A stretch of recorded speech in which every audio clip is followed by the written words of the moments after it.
Forced by the man box are as follows. Listen to this very carefully. This is what the man box says. Real men do not express their emotions except for anger. We just talked about that a minute ago. Real men are financial providers, not caregivers. It's all right to give money to the family, but not to be the caregiver. Give them money and let them take care of themselves. See, that's what we do, right or wrong. Real men are heterosexual and dominant in and out of the bedroom. We got to be dominant. We already talked about that. Real men are leaders and have the final word in any discussion. That's not true, because somebody else's opinion is just as valuable as yours. All right, we got to learn how to respect that. Men are never unemployed. Well, we all go through some down times, and you may find yourself on the unemployment line. That happens. Real men are always confident. Well, I'm not going to say that all the time. I've been down sometimes, and I didn't have no confidence in myself.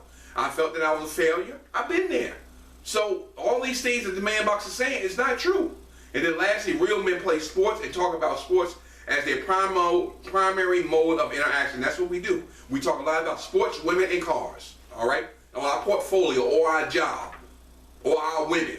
All right? That's mainly what we talk about. The man box says, be a real man or pay the price.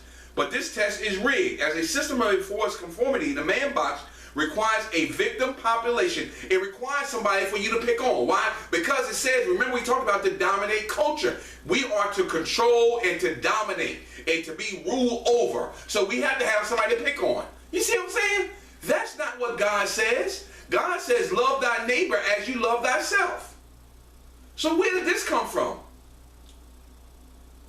All right, requires a victim population to bully and abuse. A population can stand as a warning of what happened if you don't conform. And you hear a lot about that in hazing when it comes to rituals, when it comes to joining fraternities and sororities in our country, in college, how people have got killed because of hazing and trying to conform these people to fit in to be accepted into the sorority or fraternity all the time.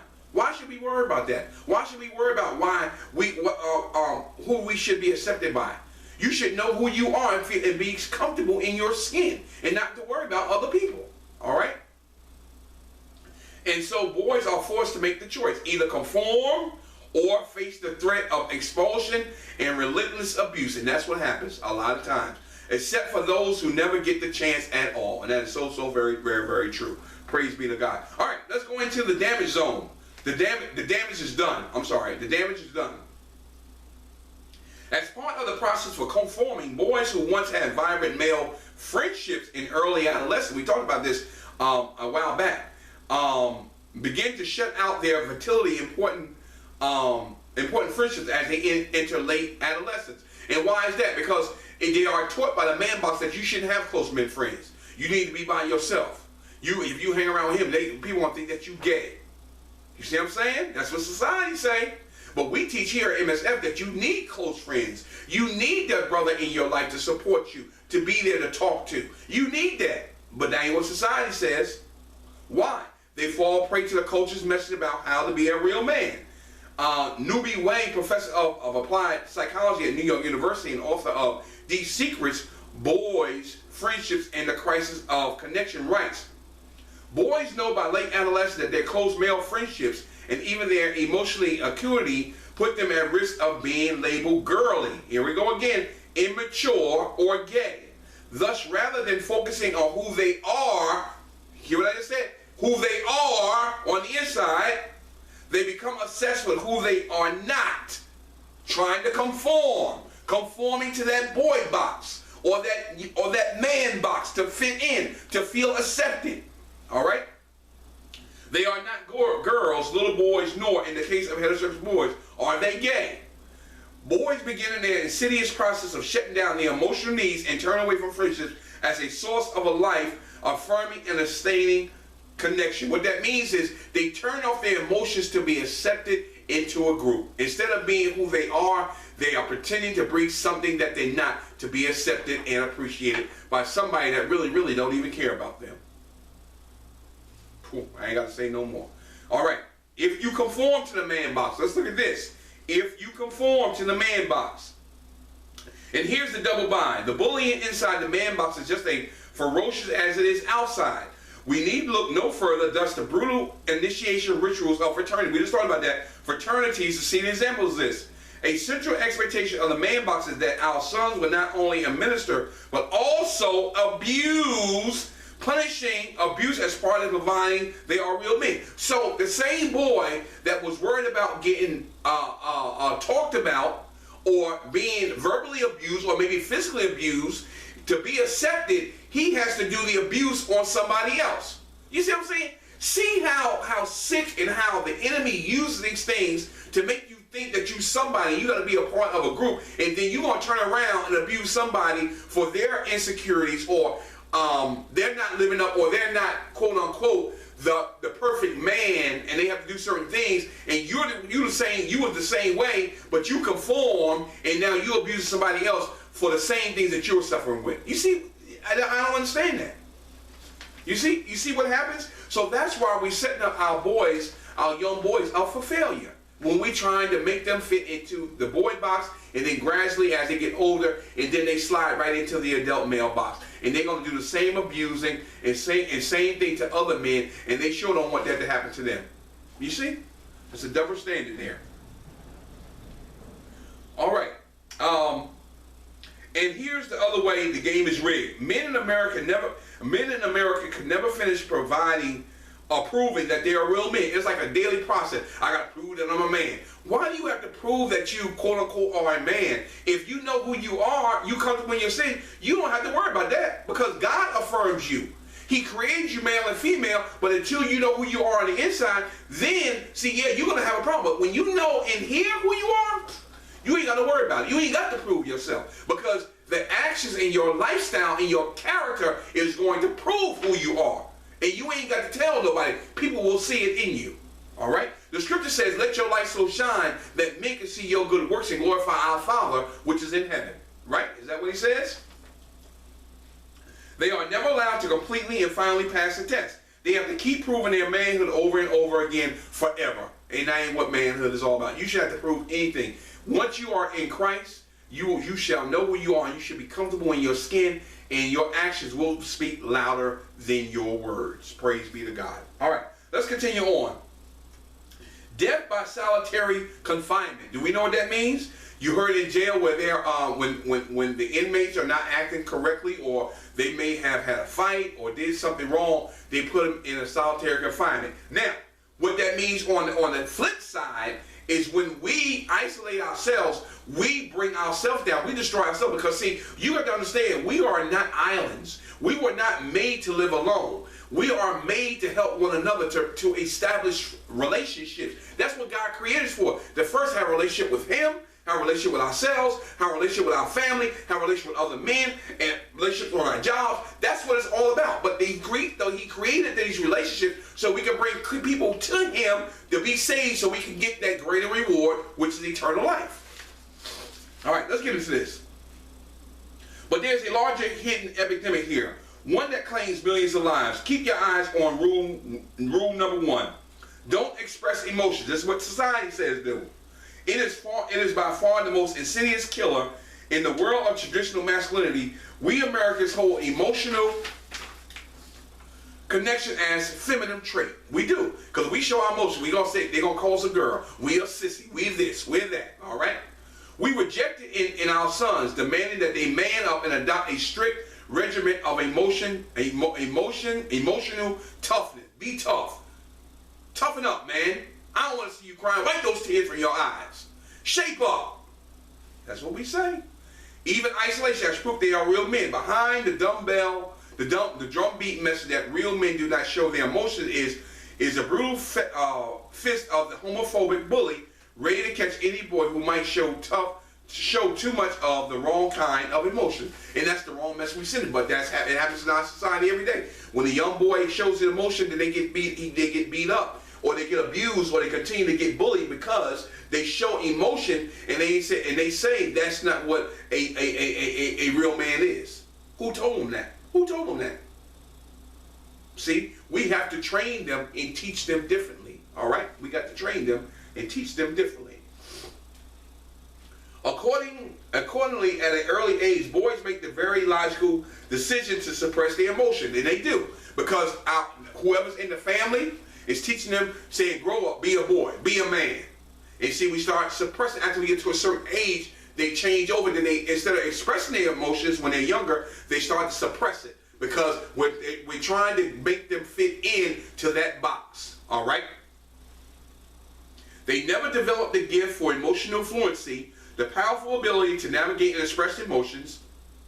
Emotional fluency is a learned skill based on years of practice in communicating, that's the key word, communicating our feelings and acknowledging, engaging the feelings of others.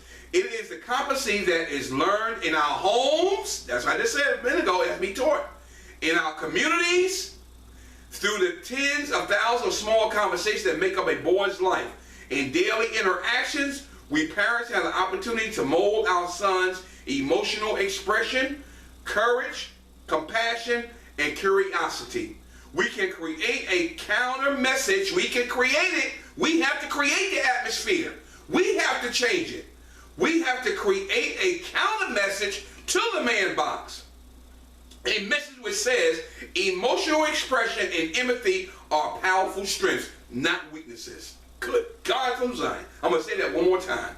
We as parents can create a counter message to the man box or the boy box with the message which says emotional expression, talking about the way you feel, and empathy, making them, what empathy means? Meaning putting yourself in that person's position and feeling what they feel. All right, it says there, emotional expression and empathy are not weaknesses, but they are strengths. Praise be to God. Good God from Zion. That's powerful. Without emotional fluency, we cannot create the social connection we need to heal and create resiliency in our lives. If we as parents don't teach our sons to connect conditionally, emotionally, the poisonous culture of the man box will teach them to suppress and deny their emotion, which is so true. Men who do not connect emotionally find it more difficult to form lasting friendship, typically relying on their wives or their workplaces to provide social connection. And that's where you can't get it there. It's all right to have workplace friends, and it's all right to have your wife be there. But until we learn how to bond together as men and train the young boys, then it's not going to happen. The boy is only going to get what he sees around him. He needs other men. He needs his father there. He needs other men to put into him what he needs to be successful. Until that time, he will not develop. And he's going to be on the road of destruction like so many men. We're born and we die the same way. Nothing has never changed. We're just going through the motions. Wow. That's huge. All right. Let's go down to the man box is inherently traumatic, which it is. Because if we're allowing society to dictate who we are as young boys and men, then that's a traumatic experience because we're not learning the truth. All right, and sometimes that can damage us for life, and we're some of us never ever recover from that. All right, and that's a traumatic thing. You know, that's what we deal with here at the Trauma Network for Men. That's why it's called trauma, because we specialize in the healing of traumatic events in the life of men and boys. Why is that? Because we are all suffering with something dealing with manhood, and we still don't understand what it is. That's a traumatic event. Until we understand the knowledge and the wisdom behind it and the principles behind manhood, that traumatic event that happened in our lives, it can change, but we never understand what it is. We are on a road of destruction, and we never understand what it truly is. Praise be to God. Every time you pressure a man or boy to perform masculinity in a certain codified, narrow way, you are traumatizing him. The man box itself is an act of violence, which is so true. I'm going to read that again. Every time you pressure a young man or young boy or man to perform masculinity in a certain codified, narrow way, you are traumatizing him. The man box itself is an act of violence. It sure is. We need to start assuming men, we need to start assuming men have or will be traumatized at some point in their life, which they will be, and give them a model to deal with that trauma. And that trauma support should be taught to everyone. Every young boy and every man should be taught. Just like CPR or sex education is taught. Stephen Botkin of Men Resources International, he spoke about how the pushing men to stay inside the man box and conform to a very narrow definition of masculinity is, by its very nature, traumatizing to men. That's what we've been saying all along. When someone says man up, or come on man, be a man, or don't be a sissy, or you're so gay, the intention is to traumatize that man into not behaving in a way that is natural to him. The man box itself, therefore, is an act of violence against the nature of that young boy or that man. All right? Because we're trying to change him from being something God created him to be something that he's not. All right? And that could be a traumatic event in his life. It's something that he may never ever get over that. All right? All right, let's continue on. We already talked about what the man box was. We talked about that earlier.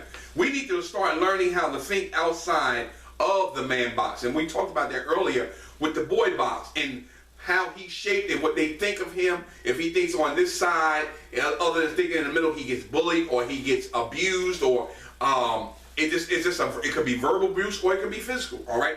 Tony Porter is a young man that he runs a organization called the Man Box. And there was a conversation that went on, and I wanted to read this to you briefly, how the interview went, and just to give you an idea of what was said and how we can deal with thinking outside of the man box. All right, the conversation is between Omega, which was a magazine, and Mr. Porter.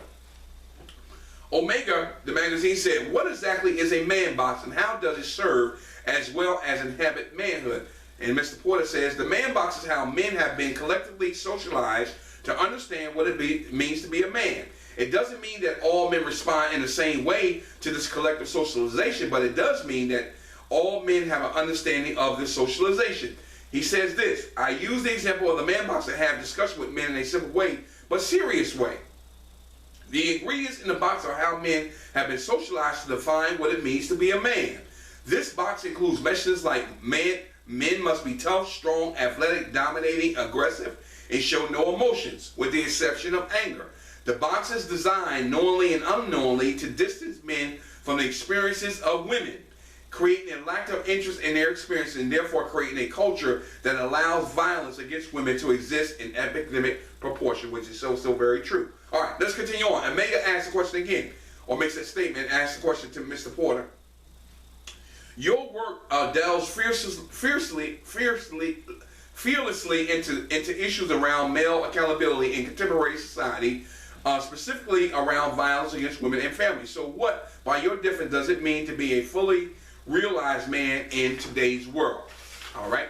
Mr. Porter says, "I question the word fully because I do believe that for the most part, all men are sexist. It's not whether we are, it's whether we are recognizing it and doing what we can to challenge it in our lives and the lives of others. The man I envision is one who supports all aspects of equality for men and women. He is a man who has the ability to educate, re-educate, love, and challenge when necessary other men and recognize and support all aspects of equality for men and women. He is also a man that knows he benefits from a male-dominated society, which we do, while he works to end sexism as we know it. He himself is sexist, so he does the work that he does. He lives the life that he lives while challenging himself and supporting and challenging others, all while understanding that he has not arrived. He is just on a journey." Praise be to God. I want to read a couple more things from that interview, and then we're going to move on. But I just wanted to show you how we have to learn how to think outside of the box. All right? If we continue to allow our boys to be dictated to in how they must fit that box, then that's going to lead into adulthood, and we will never ever change. And those situations will never change. And things are just going to get worse and worse and worse. All right? Omega, what do you think the strongest and most destructive aspects of manhood today?